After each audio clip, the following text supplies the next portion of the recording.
Spider-Man, friendly neighborhood Spider-Man. Wealth and fame, he's ignored. Action is his reward to him. Life is a great big bang. Wherever there's a hang, you'll find the Spider-Man. Warned. They never had that in number 10, did they? Because there was no party, apparently. I know. It wasn't. It was just cheese and wine. Just cheese and wine. That's Well, not even really lactose intolerant and don't like wine, I wouldn't class that as a party either. Anyway, welcome YouTube to from whatever multiverse you're signing in from. It is the 14th of December, the eve of probably one of the most anticipated Marvel movies this year. Because to be honest, there hardly has been anything movie-wise from Marvel. And that's right, Tom Holland's Spider-Man is swinging its way back into our big screens. I've given Chris the night off, and myself, Tony McGaver, will be hosting. So do excuse me as I dust off the Spider-Man cobwebs and get this on the road. So what we've decided to do here, I've accumulated our version of the Sinister Six. We have Mark. Hello, Mark. Hey, Tony. How are you? We have Nathan. We have Chris. We have Nick. And we have sort of almost a new member. He's popped up in a lot of videos, but he is our new sort of fresh face, and that is Ryan. Nice to meet you, Ryan. So, like it says, we are on the eve of the new Spider-Man film coming out. And we thought we'd actually, you know, we always talk about predictions on a lot of our videos. We never really get to go back and see if any of us were right. And this is kind of sort of why we are doing Geekified. Because years ago, me and Chris and a lot of us used to meet up in pubs before movies and predict what was going to happen, and what we predicted never happened. So we've been at this game for 2 to 3 years. We've been watching lots of Marvel films. Let's see if we've got those spidey senses a little tuned up. And to make things a little bit more spicier, I've gotten the guys to sort of write down their predictions, and the winner will be receiving a Pop Figures mystery box containing perhaps one of the most exclusive Spider-Man pops, which is a Japanese exclusive, which is, I think, over £700. And also you, the viewers, will also have a chance to also get your hands on one of those boxes. All you need to do is comment, click like, and subscribe, and we will pick a winner in 7 days' time. So let's get on with our predictions. I've written them out. Now, there is a little bit of multiverse madness going on. I think first time ever, the six of us have actually agreed on something. We do believe that Tobey Maguire and Andrew Garfield are coming back to reprise the roles as Spider-Man, because we also know that some of us, the six, are coming back in. But is this a curveball, or is it the worst sort of marketing ever? You know, are they going for bums on seats for this? I'm going to go with Nathan to start off with this one. Ish. Multiverse. I'm not a multiverse guy. I don't. It's not just. I think it's just to get as many people as possible into it, and because DC are doing it with Flash, Marvel have got to do it with something as well. I don't see how can there be 3 Spider-Men at one time. It's just bollocks. Mm-hmm. Chris, do you think it's paying homage to one of the most famous comic book cartoons? Actually, it was the cartoon version where there was multiple Spider-Men, and obviously recently with the animation series, you know, it's obviously had a lot of traction with the younger audience as well. Do you think Marvel and Sony are looking at that? I don't think it's that. I think that it's the comic industry. The comic industry has been absolutely solid. It always has been, with people crossing over different universes. I mean, from where you look at Marvel or you look at DC, you've got all these guys that just intermingle in the comics and they cross over, and they've got one comic that's got Thor and it's got someone else. It's a world where it's naturally always has been like that. So why shouldn't the film industry be that way? Because it's pish. I'll actually say this, looking at Nathan's, as I may just be getting older, but I find that I'm actually starting to agree with Nathan more and more on these videos. And looking at his predictions, he is playing safe, but I think he is actually playing very accurate and not to hype things up. So I actually think Nathan might win the box. However, we are talking about multiple Spider-Men, but are we going to be surprised? Are we going to get a hint of a bigger Spider-Verse? I have hinted a lot of, I think Chris, Nick, and myself think Miles Morales might be popping in. Ryan, you Miles fan? Do you think it's going to shock us? To be honest, I knew of him, but I was only really introduced to him in the Spider-Man game and then into the Spider-Verse, which I absolutely love. That's that's perfection, that film. To be honest, one of the best Spider-Man films since the ones when I was younger. But anyway, I just don't really see it being in the film. There's too much already. I think if it's going to be anything, it's going to be like an end mid-credit scene. It's going to be like, and Miles Morales. It's not going to, I don't see him coming in at all for this. They've said there's going to be another 3 Tom Holland Spider-Man films, so I can see them then going in that direction, all that kind of thing. But if it does, I think it is. But the film is only going to be an hour and a half, 2 hours, whatever it can.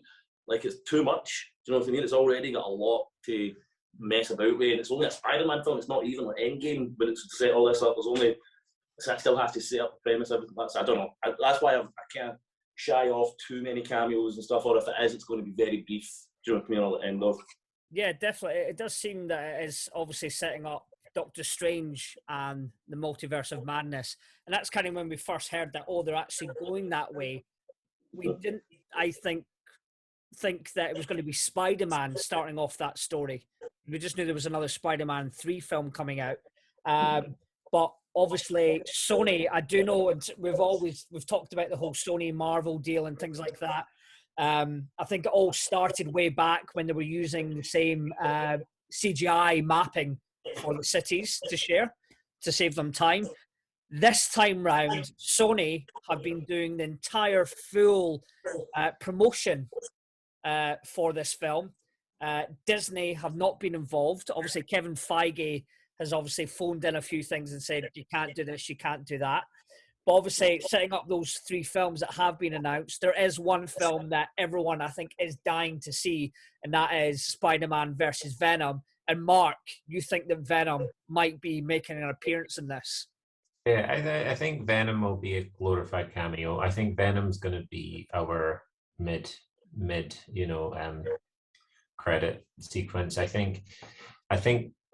hope they've learned from the original Spider-Man 3's mistakes of too many villains, not enough screen time, and just bloating and pulling down the story. And ironically, the worst villain in that one is Venom, so please learn from your mistakes and don't bring Venom in unless it is a 1-minute cameo of, I think my mid-credit section is going to be multiple people coming through the rips in the universe, and I think it's all going to be led by Kang, and I think you're going to see Venom there with Kang, and I think Kang is going to play into Ant-Man. Obviously, there's big rumors that the actor is already cast in Ant-Man, and I think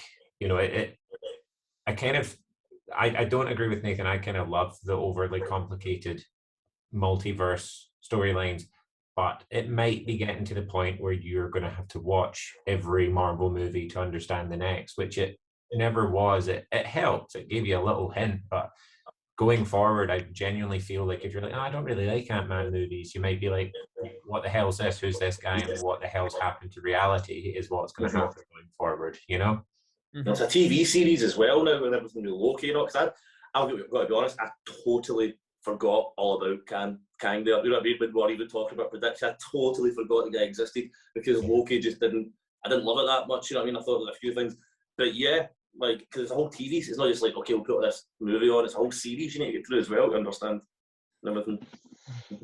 Talking about Spider-Man 3 and obviously not nailing sort of the first Venom, Nick, you think they might be paying homage to a few scenes with Tobey Maguire especially that famous dance scene. That's one of Yeah. your curveball predictions. Aye. I think they're going to. I think they're going to do a few things. So I think with the fact Doc Ock's in it, either they're going to have Aunt May get kidnapped like in Spider-Man 2 by him, or it's going to be Mary Jane that's going to get kidnapped by him, and it's going to go up a tower-esque sort of thing like he did in Spider-Man 2, and somebody is going to do that stupid, ridiculous dance, whether that's Doctor Strange, whether that's Tobey Maguire, if he's in it. It's going to be somebody. It's guaranteed that it's going to be something that's going to get paid homage to. Mm-hmm. I think, obviously, we know the director of this one is also directing Fantastic Four.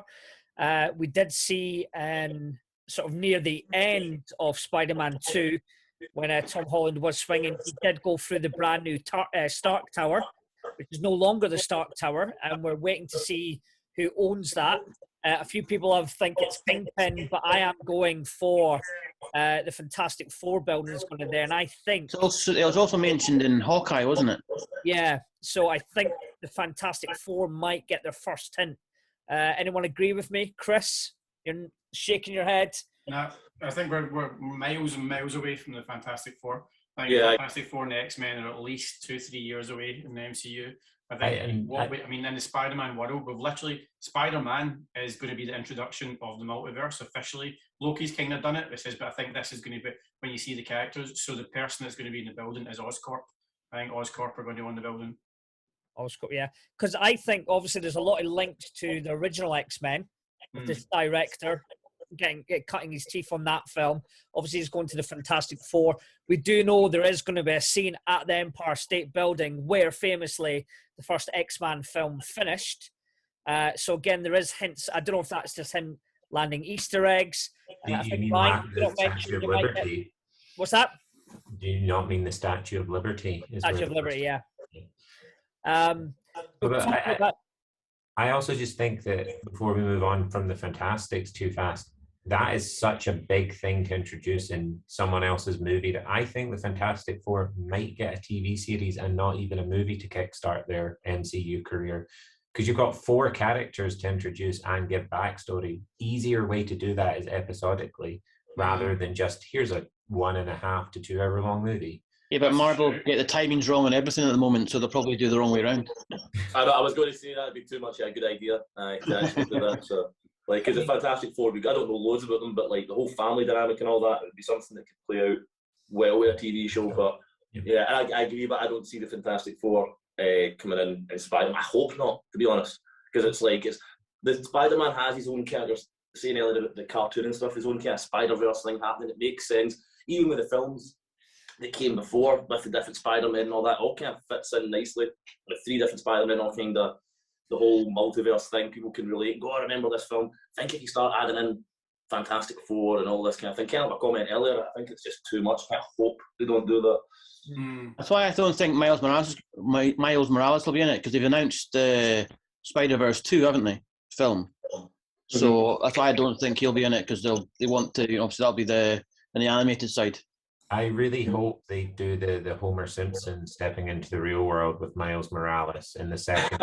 I hope at the end of the second Miles Morales into the Spider-Verse, I hope like he swings through one of the portals and we'll cut to like a street scene in New York and you'll see it's real Jordans and it'll pan up to reveal the actor who's going to play him as live action.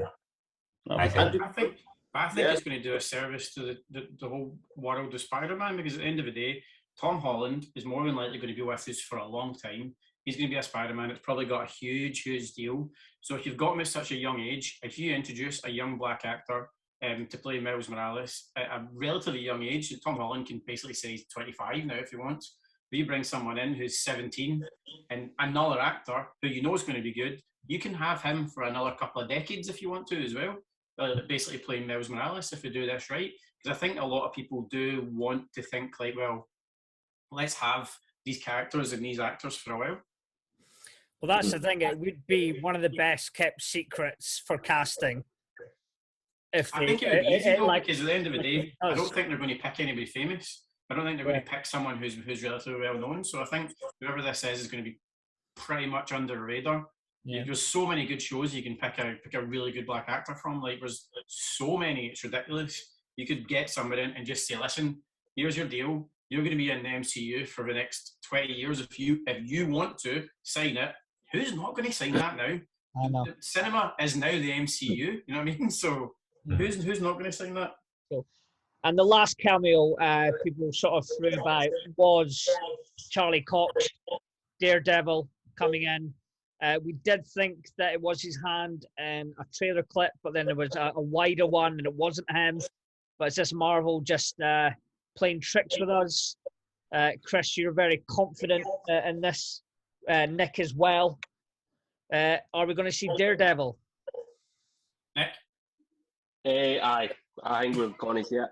I think given the fact Kevin Feige is kind of being a bit coy about whether or not he's going to be part of the whole MCU, I think it's he's backhandedly kind of confirmed that he's going to be kind of involved in some way, shape or form, whether that's an end credit scene he kind of set it up, or it's just a small cameo, like if like obviously another thing.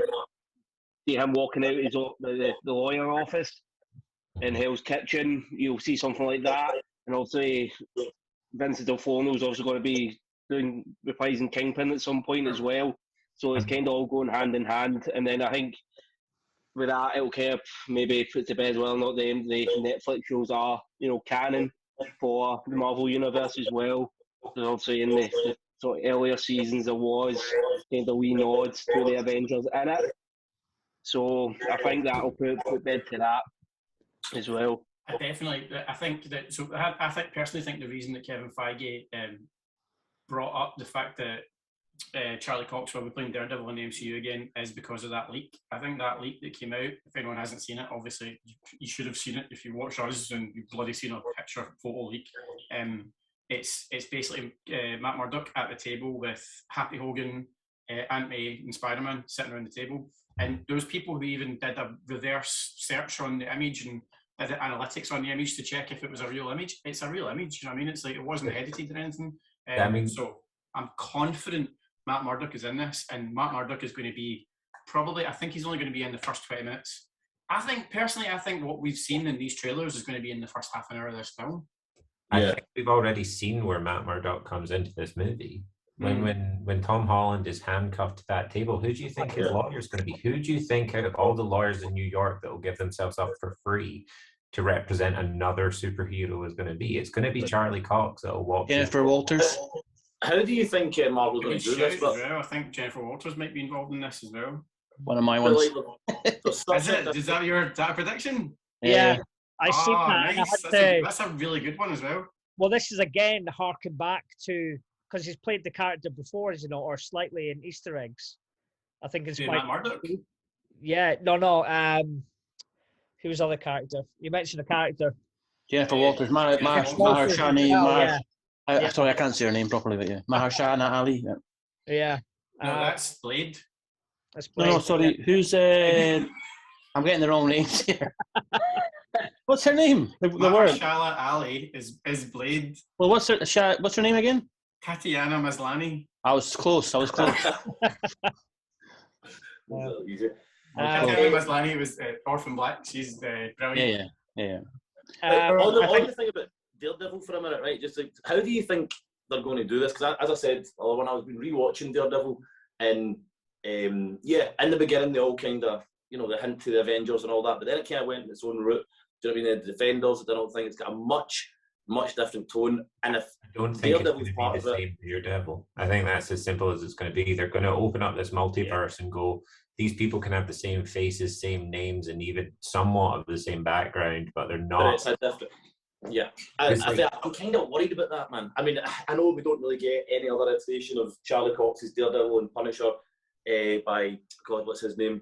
I can't remember his name, but anyway, I know we don't get them otherwise. But like, I wanted the hard, gritty stuff. Do you know what I mean? With people getting their heads stuffed in dolls and all this kind of stuff. It's just not going to be Disney's Marvel at all. And it's like, but I guess I agree with that. I think they've got Deadpool, which is like that. So that's in the universe, isn't it? So.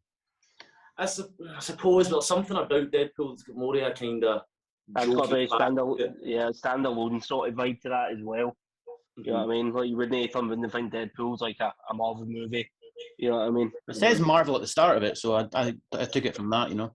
It's like even joking about the different X-Men, like, oh, what were we doing and all this kind. I know what you mean, but like, it's just if it's going to be set, I think you'll see, Mark, it's going to be like basically, yes, he's more or less the same Daredevil, but didn't go through all the stuff you watched in Daredevil season 1 and 2 and all that, and so he's a bit toned down basically. Did it not make sense to introduce Daredevil at some point in Hawkeye? Because obviously there's heavy rumours that Kingpin's going to be in that. So yeah, would that mean could the scene that everyone's seen maybe be an after credit scene on Hawkeye? You know, Happy Hogan, Aunt May, and that's Matt very Murdock. good. No, because Aunt May's definitely dying in this, 100% deed. Well, on that note, then, going on about everyone does love a death scene. Everyone loves oh my God, I can't believe they're out of the MCU. But we have learned in the past from deaths in the Marvel Universe, nothing is ever certain. The ones that, you know, looking at the clips, it does look either Aunt May or maybe Happy Hogan could be meeting their maker. And it is pretty split. A lot of people do think that Happy Hogan is on his way out. Just thinking about it Who myself, said that? Yeah. Bastards. Which Absolute one of you bastards. bastards said that? Come on, fucking own up. That's John Favreau. Respect the godfather of modern Star I know, Wars. he's a god, don't you dare. He's too busy doing next year's The Mandalorian. He can't do it anymore. I know. But I think also because he's been in the Marvel films for so long, and kind of like such a staple, but not a huge character, that for a big film like this, I was just thinking about it there. I think it would make sense for it to be him, because it would make a big impact, but still. But do you not think they'd keep him in as a link between the phases and the stories, maybe? I think he's all the way through. He's so linear across everything that's happened.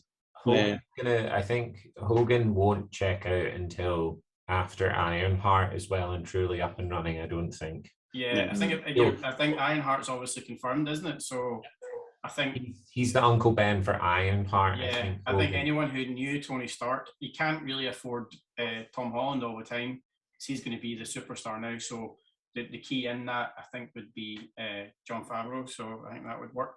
Or, as much as I don't want it to be, is Pepper Potts. Pepper Potts could be in this, and she's busy selling vagina candles. So it's not going to pouch on Pepper Potts. If she died, I wouldn't really care. No, she's got a vagina candle catalogue to deal with. So bloody Fanny Wax. Fanny Wax. That she's filmed as well. She's like, "Was I in that?" We're like, "Yeah, you were." She's a dick. Yeah. One thing that we have sort of hinted on is Ned getting injured. There is sort of variations amongst us. We think that he is going to get injured. Some of us think that he's going to die. Some of us think he's going to get injured, died, and even turn into the Hobgoblin, which I think is my prediction. But I think he is going to have.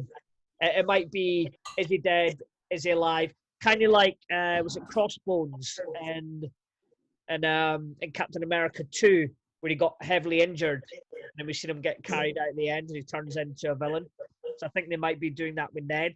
Anyone agree with me? I've got to admit, I only put yes because I decided nobody else would die, and I thought I had to put one. That's why I put him dying. Yeah, I just don't see Ned becoming Hobgoblin because Crossbones was already working for Hydra. He was a bad guy that was undercover, blew up his face, became scarred, and he decided to just, bugger it, I'll just be a bad guy full time now. Whereas Ned isn't, I mean, for all we know, this movie's got nothing to do with the multiverse, and it's just that Ned's been the leader of Hydra all along, you know? But I don't see Ned having a secret backstory that he's been working for the bad guys all along, and all of a sudden he's got technology from Oscorp, you know? But we missed all the stuff that said his parents didn't turn up to collect him at the airport. I mean, it's been hinted at so much that no one gives a shit about the boy. So I think he is going to be the underlying villain in this. I think we've literally set it up from the first and second Spider-Man. He's a bad guy. Maybe like Spider-Man, I don't know, let something happen to him, chooses somebody else. I don't know. Could maybe something is going to trigger him in this film, because I mean, like the first two films, He's literally been ignored by his parents. Nobody's cared for him. It's always him. And you even get the obligatory scene where he's left at the airport and no one comes to pick him up. It's just if that's your logic, Kevin's the bad guy in the Home Alone movies then. He is. What he did to those two guys was terrible. He could Two guys that tried to murder a 10-year-old, yeah. Well, yeah. I robbed the place. I get the 10-year-old's definitely the bad guy. And the other kid, the kid in the car at the beginning of the movie, he's also a bad guy because no one cared about him. These are wee psychos. What else is on? Oh, we've lost someone. He's just falling out of the screen. Yeah. Yeah, One of my predictions is I think one of the well, if we do get Andrew Garfield, Tobey Maguire, I think one of them is going to die. Oh, yeah. Yeah, or all of them. In a way, if it's not the actual, like, Spider-Man, in the same kind of way of Daredevil, it's not the exact same ones that we watch for the films, it's kind of versions, and they might all have to die in a way. Even Doctor Strange kind of hints towards that. He's like, they're not from, in the trailer, he's like, they're not from here, they need to go or something, they need to die. Or something along those lines. So I could see it like a, kind of like the end of Spider-Verse, like, no, we need to go, we need to do this self-sacrifice kind of thing at the end. So they're not hanging about for other films and stuff as well. I could see that. Cool. Like, sort of going on to sort of storylines, one of my, I think, really cool one I didn't even think about, I did see it in the trailer, but I never marked upon it. I think it was your, Mark said that the Vulture might be giving Stark tech to the baddies. Well, if you look at the Doc Ock that comes out of the ground, they aren't his claws that he had in Spider-Man 2. They seem to have some sort of red technology on them, quite similar to the Hot Rod Red of Stark technology. And then we're given a big heavy hint at the end of Homecoming that Vulture wants to put together the Sinister Six. So if he's managed to bust his way out in all this chaos, well, he's going to still have like a warehouse full of Stark tech, isn't he, somewhere along the line? So I think he's going to be supplying them with the information about who's Peter's family and whatnot, as much as obviously the news is going to be doing that in this verse. But I think it's going to be Vulture is going to be somewhat involved. Could be completely wrong, but I think he will be. No, I definitely think Vulture has to be. Vulture is one of the key members of Sinister Six. He's going to be there, 100%. Now, the one thing that I hated about Spider-Man 3, and we've kind of hinted on it, and we've talked about all these people, we've talked about the multiverse, and we have seen it on sometimes they get it right where they have the director can get each person's arc enough time on screen, to care about them, to develop their characters, tell the story. I think Spider-Man 3 way back was a complete car crash and probably put the nail in the coffin for Maguire's Spider-Man.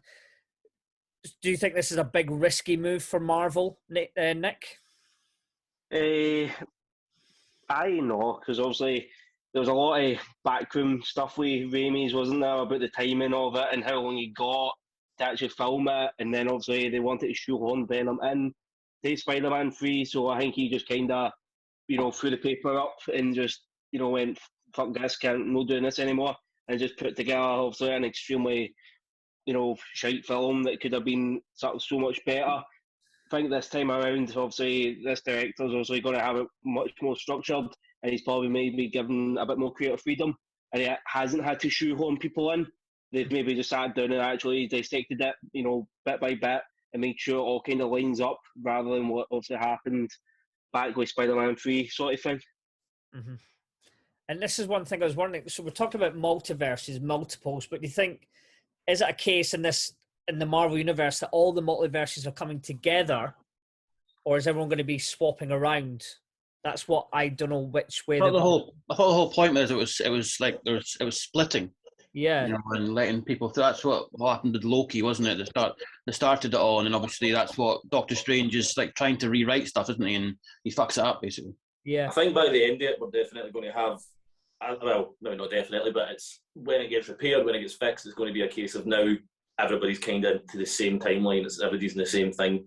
That's what I would guess anyway from it. Instead of everybody being separate stuff. No. Maybe it sets up Loki season 2. I think that obviously Loki is the one that did it because it's Kang. Kang's the guy who's there, so Loki did this. Yeah. But what I think is now about to happen is that you're now going to have Doctor Strange thinking that he did it, doing this spell with Spider-Man. I think that's going to be the confusion of a lot of stuff that happens. Yeah. Well, that was one of my predictions, that at the end, yes, Doctor Strange thinks that he's the one who's did it, but the only person who can say it wasn't him, and by the way, there's this guy called Kang, I need to tell you everything about him, is Loki. He's the one with all the knowledge. Yeah. So are we going to get, in Multiverse, are we going to get Loki appearing at the end? But we know that Doctor Strange doesn't trust Loki one bit. Which would be a great thing. Like Thor never trusted Loki. So for them to be in a film together, Doctor Strange Multiverse, of Madness, him not trusting him would be pretty cool. Two great British actors. Mm-hmm. I would probably think that's going to happen more in Multiverse and Madness. I could maybe see it then, again, just my same thing that I keep saying. If there's so many cameos, I feel this film is just going to be just cameos. Do you know what I mean? Just one after the other. It's a Marvel movie. That's what they do. Yeah, I mean, that can't be the leading these days. But I could see maybe at the end Doctor Strange saying something like, there's more to this. I thought it was just our spell that done this, but it's not. There's something wrong with the timeline or something. So we need to go and find out why. And then, then something with Loki or something like that. Again, I just think it's and Loki and this and that. It's just it's a I don't know, a bit much. It's pish, the multiverse of pishness. So before we wrap up, I'm going to go around everyone. Give me your one prediction, your main prediction of this film, and then hope you've all got your tickets. I'm seeing it bright early tomorrow morning with my bacon roll, as you do, if I can sneak it into the cinema. But Mark, what's your one thing? Actually, what's the one thing? Well, what's your prediction? But what's the and also what's the one thing you want to see from this film? I just want to see, Toby, Andrew, and Tom together. It'll be a lot of fun. Into the Spider-Verse is the best Spider-Man movie by a clear mile. So it's a dynamic that can work. And my big prediction for this movie is Scarlet Witch will show up in the end fight. Cool. And Nathan shouting for joy. Nathan, one prediction, what you want? It'll be pish. I'm not kidding. I think that it's going to lead directly into Multiverse of Madness. So Doctor Strange is going to try and fix it, make it even worse. And that's going to bring Scarlet Witch in and lead to the Multiverse of Madness. And she'll be set up as the big bad. Big Scarlet bad. Witch. Nick, what do you want to see from the film? Your number one prediction? Well, actually, is hopefully not too many forced jokes about obviously previous encounters in the movies. If they just subtly put them in, brilliant. I just hope they don't shoehorn it in and rely too much on our emotional attachment to, the other films. It's like obviously Tobey Maguire's. Prediction-wise, I think there's going to be one massive death, and it's going to either be Happy or it's going to be Aunt May, one of the two. Or Tom Holland. Yeah. Imagine that. Ryan? My prediction, I just want it to be good. I want it to be good. I want the nostalgia of sitting there and just being like, remembering the first Spider-Man films that got me into Spider-Man. I want all that. And I hope it's got some heart in it. I'm not a big fan of the other Spider-Man films, the new iterations of them. They all feel quite hollow. They're not bad films. They just kind of feel empty. And I'm hoping it's just got something to actually bring it in. I'm kind of putting that all on the nostalgia of it, which I know can be very, very fickle. But I just hope it's good, and I hope we get to see Toby and the other Spider-Man doing it for a while and not just like one wee 5-minute thing. But as a prediction, I suppose I would go with the other Spider-Men will die or sacrifice themselves in some way, and to leave Tom Holland there and learning his lesson. Then agreed also to go into Multiverse of Madness. I just hope it's good, man. I just hope it's good. Chris? So I'm going to give you an extra one that I didn't send you. It leads on from one of the ones that I gave you as a prediction. One of our predictions is that there's going to be a lot of variants. So everything that we've seen in Loki, I think you're going to start to experience a lot of variants of different people appearing. But what I think, after I thought about it when I told you, is this variance is going to lead into Secret Invasion. I think that you're going to start to see the Kree taking advantage of this situation and then using and cloning different people who might have killed or died over the situation. And I think what's going to happen after all this variants that are going to appear, you're going to have the Secret Invasion as being, this is the starting ground for that TV show, where you're going to have so many people you don't know, like, did they die during the variant situation of the multiverse? Are they part of the multiverse, or are they part of the Secret Invasion by the Kree? That's interesting. I think that's something, again, that because I'm not really thinking much about Loki, it's kind of went under the radar for me, even though I did watch it all. But the whole thing about the variants wouldn't have been introduced for no reason. And I think that is going to be a big explanation for the fact that what we'll talk about earlier about, yes, it's Daredevil, but not really. Yes, it's Punisher, but not really. Yes, it's maybe even, Tobey Maguire Spider-Man stuff, but not quite. I think that variant thing is going to be used to explain a lot of stuff away. Don't know as much about the Kree stuff and all that Skrull thing, but I do think the variant thing will come into play. Yeah, I think one of my main predictions is that, they're using this as a big reset button for Marvel, and Sony are literally going to be able to get all the characters that they want and start making their own films next year. And usually I always predict that Wolverine's going to appear, Hugh Jackman. That is the only character that I ever care about. But I haven't even put that as one of my predictions. But I remember there was, I think, a clip of him beefing up again for something, but I think that was just him just being him. I was just thinking as well, do you think that there'll be some sort of hint or link to the, what's it called, Mobius film? Now, February. He was at the premiere. He was at the premiere, but I think everyone just got invited to that. Because it's February, isn't it? It comes out, I think. Yeah. Or late January. Who knows? But anyway, guys, thank you for joining me. Thank you, Mark. Thank you. Bye. Thank you, Nathan. Thank you, Nick. Thank you, Ryan. Thank you, Chris. Thank you. Thank you, guys, for watching. Like I said, put your comments down below. Thumbs up if you agreed with us, or thumbs down if you didn't, or even put some of your own predictions, obviously, before you've watched the film. Like, click and subscribe, and you may be the lucky winner of a fantastic Pop Figures mystery box. And one of these guys are also going to win one as well. We will find out. Well, I'll know tomorrow very, very soon who's going to win it. I'm actually putting my money on Nathan, because sometimes the safest bet is the way to go. So, guys, this is Geekified, and we could do this all day.